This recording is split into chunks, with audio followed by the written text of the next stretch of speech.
Hi, everyone. How's everyone doing this morning? Thanks for coming so early. So my name is Nancy Douyon, and I'm going to talk to you guys about scaling our research platforms and how really we design our products to work everywhere in the world. Is it like ever a question to you guys how in the world we're designing something from one place for the entire world? So hopefully I'll give you some interesting ideas around how we do this at Uber. And so the question we're trying to answer here is, how do we design for a global audience from San Francisco? And to start telling you this story, I actually am going to take you guys over to the Caribbean Sea and tell you a little bit about where I'm from. I am from a location called Okai, Haiti. So a lot of people know Port-au-Prince, Haiti. I'm from the south side where the agriculture is grown. Though I'm from Haiti, I've been able to do pretty well as far as coming from a place like this to working at places like Uber, Google, Intel, Cisco, IBM, you name it. But a lot of the reason I see things, the world the way I do, is because of where I came from. And so this house on the left here is the home that my family grew up in. And so a lot of folks, when I show them this, have some idea in their mind about what my experience was growing up. I'm sure there's lots of stories you probably are coming up to in your head about this. And so when I ask people to try to think about designing something for this community that maybe makes their lives better, some people look at maybe reconstructing the home so that it is better designed, more aesthetically pleasing. Some people look at that roof and say, well, that's got to go. That's kind of old school. And a lot of people might introduce something like bringing in some electricity into the community so that it can maybe provide some option to getting education. Some issues with some of this mindset is the missing context, right? And so looking back at this home, again, when people actually redesigned the homes to look more like westernized perspectives, what ended up happening is they started creating ovens without realizing it. So this roof here is better than like any air conditioning system that you can imagine. Removing this to make it more aesthetically pleasing actually caused more issues and had people in these communities living more outside their home than inside their home, right? Introducing electricity into this community that has never had it without really understanding what electricity could do. If you've done some research with it, you might be introducing something that would actually detract from the community getting where they need to go, right? So in some cases where electricity was introduced, we found that there were communities that just watched TV all day and weren't actually thinking about the use case of like trying to create more education for themselves or trying to figure out how to get laptops into the community. As well, if I gave you some more additional context to this home that I dearly love, is that it is a block away from the beach and a block away from a river. All of a sudden, it becomes a vacation hotspot for folks. And they're like, yeah, I totally stay with you, Nancy, right? What happened with the additional context that made you kind of see this differently? The next image I'm going to show you is modern day as well. I did a little okay for myself, bought a car, and this is the river that is a block away from my home. I grew up bathing in this river with the women. The women get up by a certain time, men get up a little earlier. Everything's by the sun. We do not use watches in this community. And we still trade. So back in the day when I would send money home and things like that, it would go to a church or it would go to savings to come to America one day because we had everything we needed. But what's interesting about this and years of living in America and traveling around the world is though I can come back to this community and still wash my clothes by hand, wash my car in the river. There are people who still bathe in this river. There's something I'm introducing into this environment that's never been there before. And it's tide, surprisingly, right? And so you would think about this in a sense like, of course, you're going to bring soap and wash your things, right? You have that new improved soap ability to clean your clothes. But actually, without understanding what's going on in this community, what they use typically, which is natural soaps, I don't know if I'm introducing something into their environment that's going to cause more harm, right? Cause allergic reactions, cause issues with the ecosystem. And so it's really, really important that while thinking about context, I also empathize by trying to find ways to get information about what this community really needs. And so we have this idea of context here, we have this idea of empathy here, and empathy here is really key because you really want to try to understand the perspectives from other people's point of view. But just like in the example where I was showing you my vehicle in the tide, it wasn't as if I intentionally was causing harm to this community. And so it's important to know that we do design with empathy in mind, but sometimes even with that empathy, we still miss certain aspects. So I love using this example of designing a mobile for a baby's crib. Do you know the thing that spins around on the top? And so when I ask people to design something for a baby, they really think about what they think a baby would enjoy. They'll put stuffed animals. Maybe they'll put toy cars or planes or different colors to really try to make this a great experience for the baby. But what happens is you miss some perspective because what the baby is actually looking at is the bottom of the toys, the wheels, the bottom of stuffed animals, maybe a few colors here and there, but that was not your intention, right? So what happened that here we are really designing with all of this in mind, but we're still building something that is not actually relevant to this actual experience. What happens when you have this lack of context and lack of empathy is you do miss opportunities to build something that's more inclusive for the world. So here you see an example of a baby, dads demanding diaper changing stations because they're not available in male bathrooms, right? There is no context about really understanding that maybe there are males who are single parents or sometimes they have their children on their own. There's not a real perspective about what they would need to experience in their own space. And because we don't have that empathy and context, these solutions aren't really being built out. And so here at Uber, we're trying to figure out how do we get these insights earlier on so that we are designing correctly or as close to correctly for these communities. Because a lot of the time the way product works is you launch, find out you've done a bunch of bad things, and then try to fix them immediately.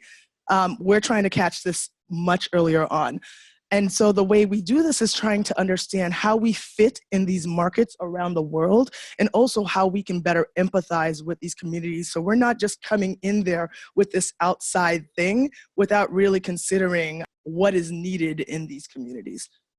And so with 75 million monthly active drivers around the world in 6 continents, over 65 countries and over 600 cities across the world, this does seem like a hard problem to solve, right? Everyone's experience is very different. You just saw a little bit about my hometown. How do you build for places like this, right? This is in India and Delhi. And imagine, how do you pick somebody up from this if they call Uber? What do you do, right? Or what do you do in the cases of like Shibuya Crossing, which is in Japan? It's the most populated intersection in the world. How do you drop someone off there, right? Or in thinking about other scenarios, like if we're talking about the time that a vehicle will arrive at a location and there are cows crossing the road in India and those are sacred and you have to stop, what does that mean about the time that you'll actually arrive, right? So these are the kind of problems that we have to think about.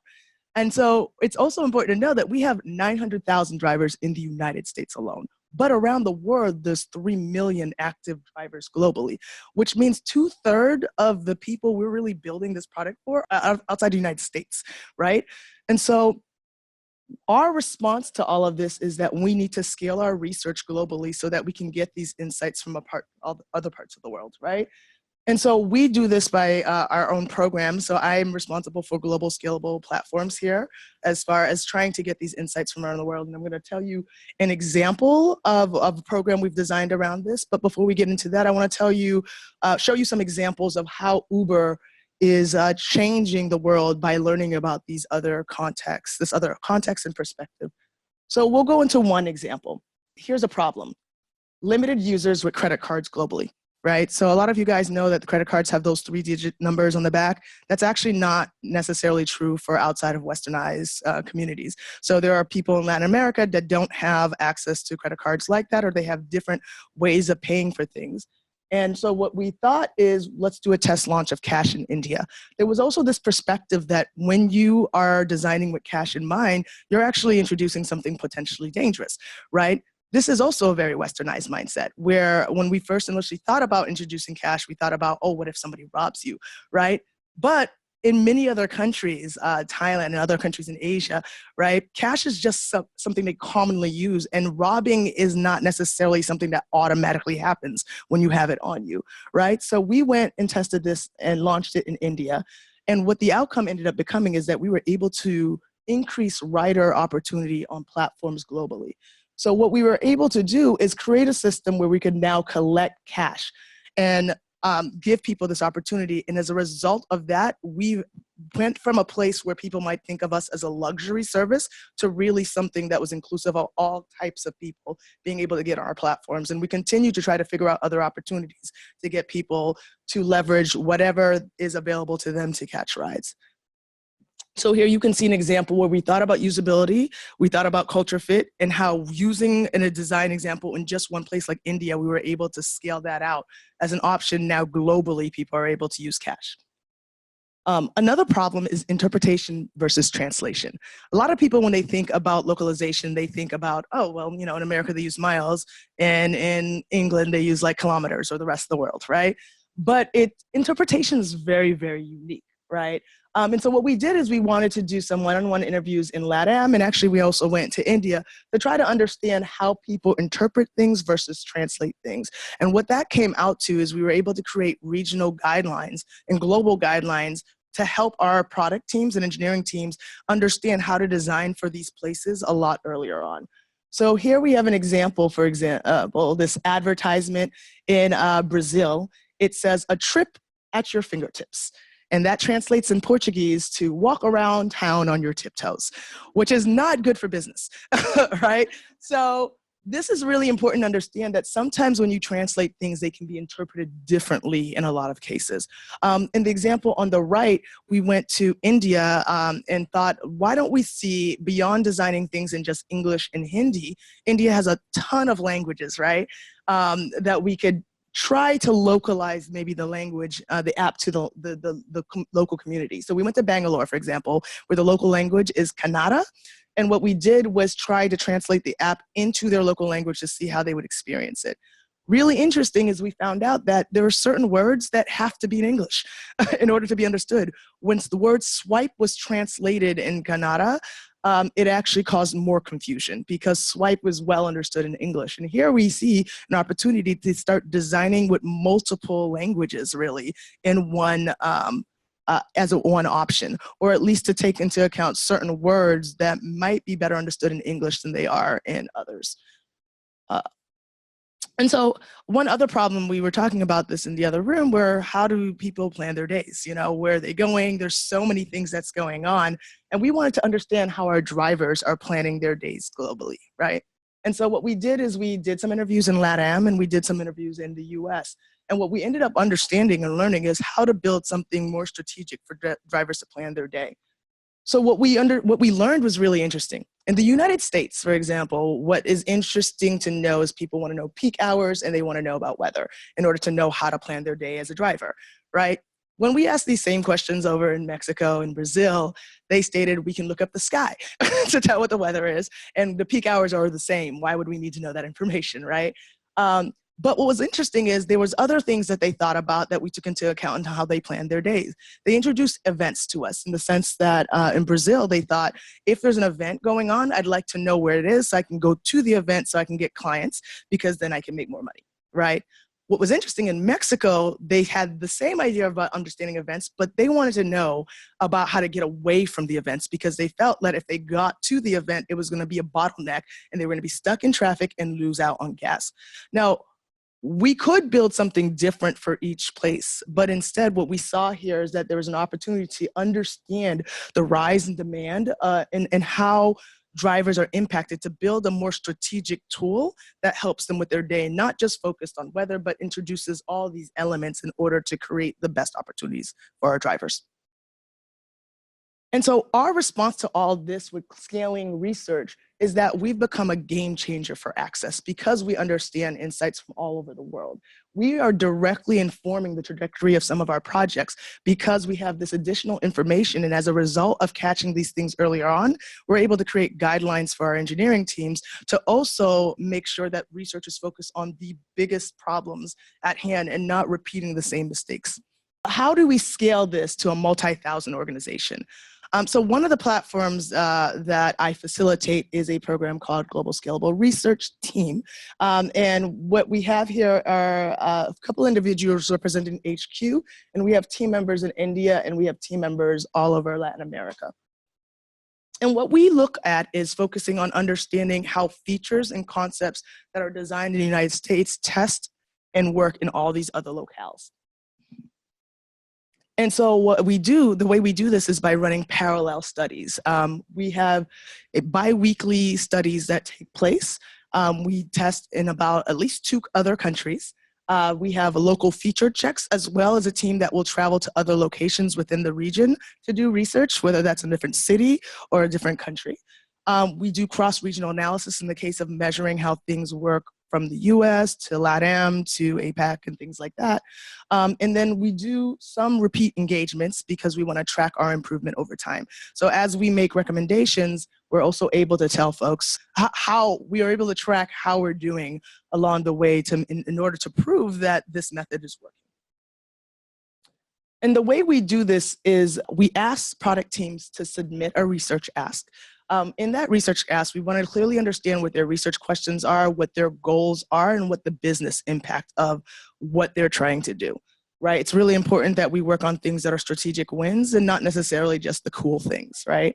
We asked them to localize a prototype, and localizing a prototype doesn't just mean language, but even like maps, right? We can't test something on a map of San Francisco if you're in Delhi, right?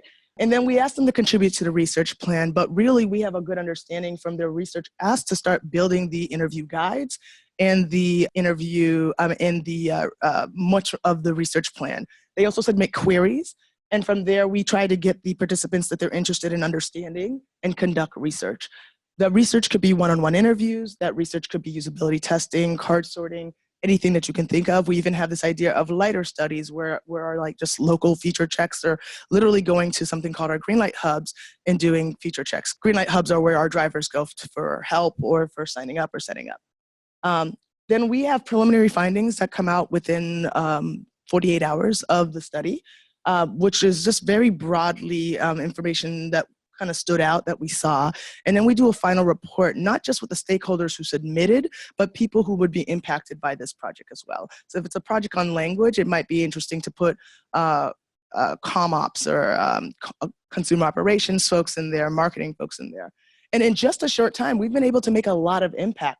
So in 4 months since the launch of this program, we've had over 20 projects, over 8 research methods used, 12 Uber-wide global collaborations, 16 product touchpoints across product, and 80 actionable insights. And we've just started. We've been able to work with folks in operations, marketing, PMs, engineering, you name it. They've all been able to submit research to this program, and we've been able to get insights to impact basically every part of this organization. And some of the learnings that we've seen from this is that it's really important to seek context, right? Here you see an example of a nude bra that may not be the similar experience for this young lady here, right?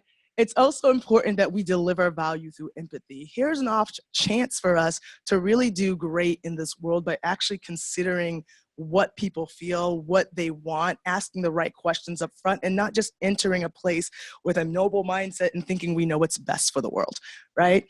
We also understand that we need to scale research widely. How do you get these insights from around the world? I gave you one example, but we're developing several methods to try to get this information from around the world, especially in underrepresented locations. And then making sure that you build for a culture market fit. It's important to understand the competitive environment, landscape, and things like that. It's important to understand what the needs are in that community. And then lastly, really understanding pattern discovery as you're going along. As we start to see certain things that are happening in like Brazil, LATAM, Colombia, we start to see, hey, there's something about LATAM or something about these regions that you can actually put in your design heuristics, right?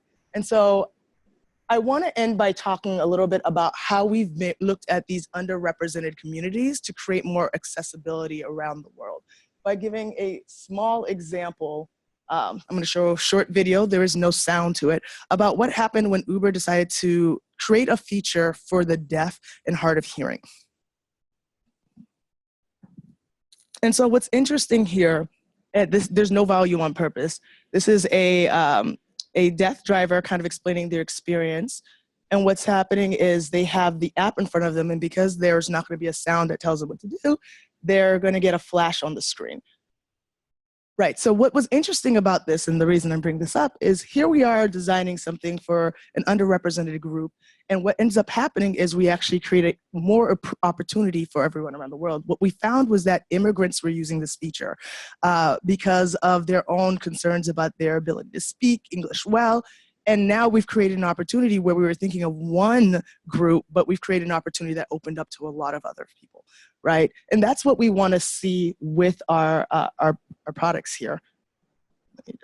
We want to see, and we are seeing, that we have a radius of influence, not just from the US impacting the world, but even taking concepts from around the world and creating innovations within the United States and around the world. And so it's really exciting to be working on this and to be trying to get all these insights so that we can bring the globe together and really share all the great things that this world is having. So I want to thank you. And I want to say this has been a monumental effort by my team. We work day in and out. As you can imagine, different time zones are really interesting. I'm up very early sometimes and sometimes very late and constantly living on a plane, but it's all worth it to see the world, become a better place.